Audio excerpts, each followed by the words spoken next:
So I'm going to ask you to do the impossible, Stephen A. What will be the two teams that we will be traveling between and covering in the Western Conference Finals, the last two standing out west? Pressure's on. Well, you know, Not L.A.? Well, it was never L.A. Okay. I can't jump off my bandwagon. I picked the Golden State Warriors, okay, to go to the NBA Finals, and I'm not jumping off that wagon as of yet, despite their struggles, despite how awful they've looked at times. The babyface assassin has returned. Klay Thompson is looking every bit as good over the last 6 or 7 games that we expect to finally get to that point. I know I have no reason to feel this way. I see Denver and Memphis and New Orleans and what they're doing, but that would require me to jump off the bandwagon, which I will not do. I'm going to stick with the Golden State Warriors and the Memphis Grizzlies to meet in the conference finals. Would be a rematch of last year's West Final. How about you? I root for the Warriors. I root for my time personally in San Francisco. People say, who do you root for? I root for me. Right. To go to the coolest places. That means Pebble Beach, a trip down For here. me, it would be LA. That's him. Cali, New York, and Miami. Okay. Not New York. But realistically, in terms of prediction and just looking at the field and the teams and the relative health, Denver, which is atop the West right now, still going with them. And by the way, if Jokic wins his 3rd straight MVP, the last time somebody won a 3rd straight MVP was Larry Bird, and they won. The Celtics did in '86 with Bird leading the way. I'm just saying coincidence. And Memphis. I just think, and look, they have some growth left. They have some growing up to do. They get a little full of themselves, and we saw that in a stretch where they started running off at the mouth and people took them apart for about 4 straight games. But I think Memphis learns and incrementally gets better in that department. I think John Morant's going to reemerge in that MVP conversation himself. But I think it's Memphis and Denver in the Western Conference. So I hear Memphis twice, I hear Denver, I hear Golden State. Jalen. I echo this gentleman, but I want to just make sure I acknowledge this. It's hard to look at the Western Conference standings and ignore. We're not surprised that the Pelicans are doing so very well. They're number 3. That's right. But how about the Kings? Have a better record than the Clippers, Lakers, Phoenix, and the Warriors. Mike Brown doing a hell of a job. Absolutely. But we're going to be in Denver for sure. They're the best team in the West. They're the 2nd best team for me in the entire league behind the Boston Celtics. In Memphis, I agree with Stephen A. I agree with you as well.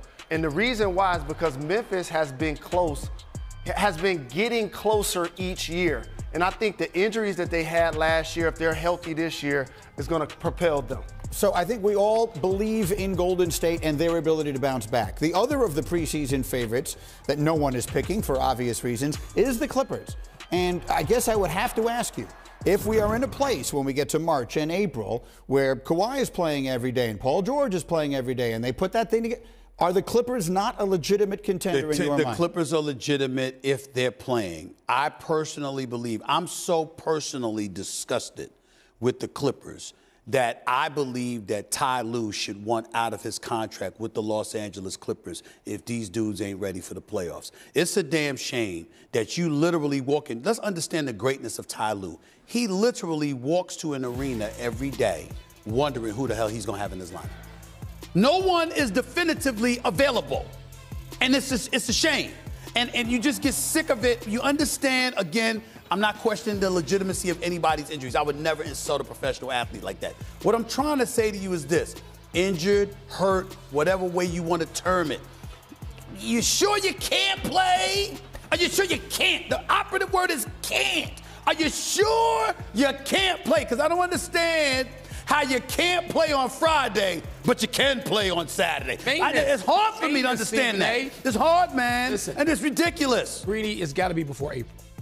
I mean, it's got to be like late February. They're going to have some time to figure out what it's like to play as a team, which, as Stephen A. points out correctly, they don't have any idea.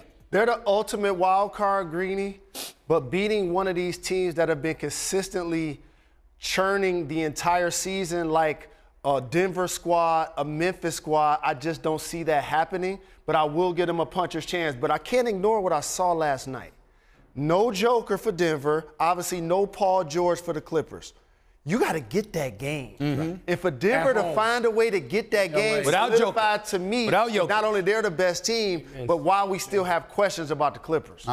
We've got about 90 seconds before we send it to New Orleans. Stephen A., give me a quick take. Well, it ain't going to be on Brooklyn and the Pelicans. We already talked about them. Where's my camera at? The Clippers stink. What a horrible performance last night versus the Denver Nuggets. I mean, I ain't talking about losing by 40. I'm talking about the effort. Lollygagging around in the third quarter.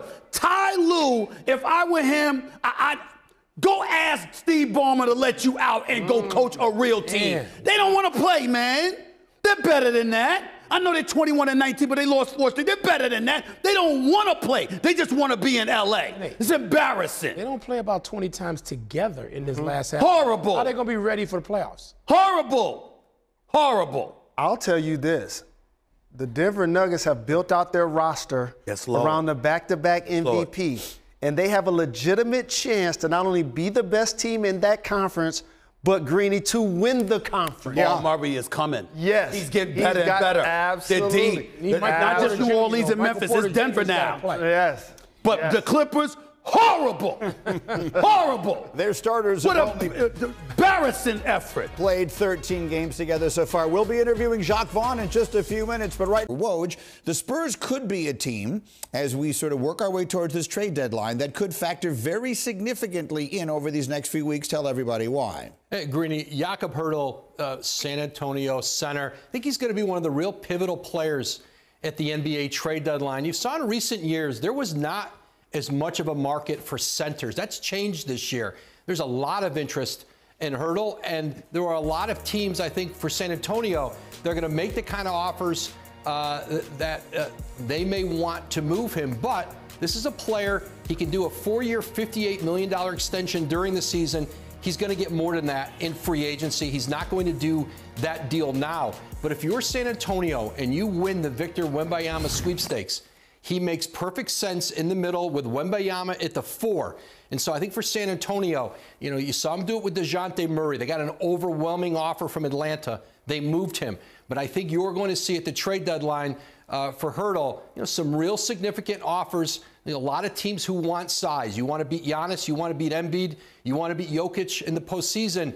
There are plenty of contenders who see the value in Poeltl, if not here at the trade deadline in free agency. But I think for San Antonio, they like him a lot, and they would like to keep him, especially if somehow they win the Victor Wembanyama sweepstakes. All right, that's going to be one to keep a close eye on.